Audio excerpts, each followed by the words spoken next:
Hi, here with Farmer John, and talk a little bit about taking the transmission out of the 40.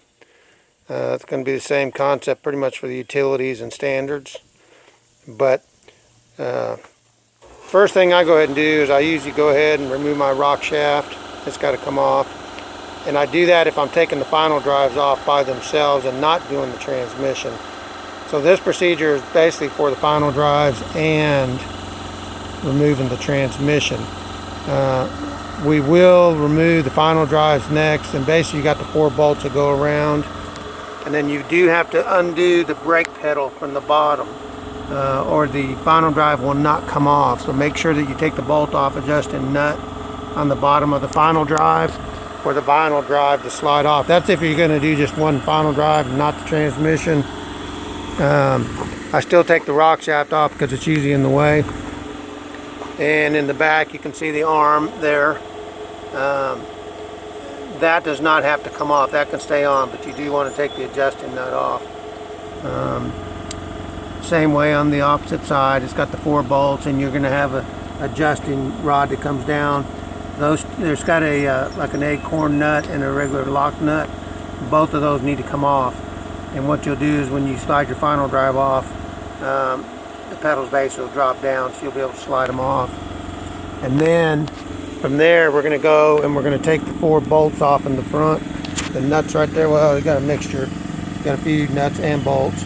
We will take those off and re-support the front of the tractor, and then we will slide the transmission off. But what I'm going to do though is I'm going to take the final drives off first, but I'm going to loosen them all up, and then I will drop the transmission with the final drives to the ground, and then I'll go ahead and I'll remove the final drives first. I like doing it that way because it's low to the ground.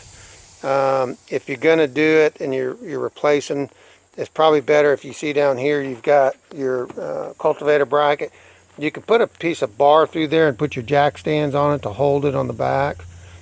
We've done it that way quite a bit if you want to support the front of the tractor while you're rebuilding the transmission, but that's a good place to put your jack.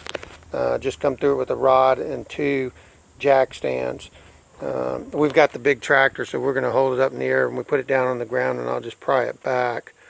But anyhow, that's what you want to do. You do have to take the transmission final drives off, Rockshaft off, to get to the transmission if you're going to replace the transmission or do bearings on it. If you're going to do the clutch and stuff, you'll have to disconnect and pull the motor off and just pull the front off. But basically we will just be messing with the back. I need to take the transmission out, so and we won't be putting it back in. But the procedure is remove your Rockshaft.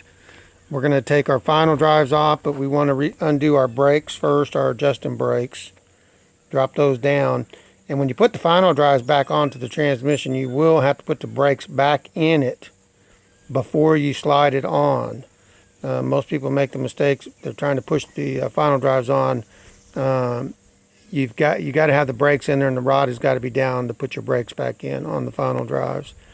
And then the procedure for putting the transmission is going to be, you'll slide it back in first, and then do your final drives, and then onto the brake pedals. But this I'll do another probably picture, maybe a short video when I get it all taken apart, so you can see what we got taken apart. Farmer John out.